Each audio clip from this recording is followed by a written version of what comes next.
Hi guys, today we'll talk about how can you change your phone number on your iPhone. We will go to figure out the solution or know how you can do that on your app. So you just follow these ways and it's going to work with you. All you have to do inverse, you just click on settings, then it's going to take you to this list here. It's going to show for you like this in your iPhone settings. Then you click here on password and security. So then it's going to take you to this list here.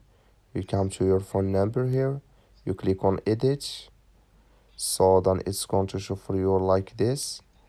And here you just click here on add addressed phone number here, and you click in this sign here. So in here, can you delete it when you swipe? You click on delete, then it's going to delete with you. So then add a new phone number, and you click here on done, then it's going to add with you. That's all you have to do. Thank you for watching. Don't forget to support us by liking and subscribe.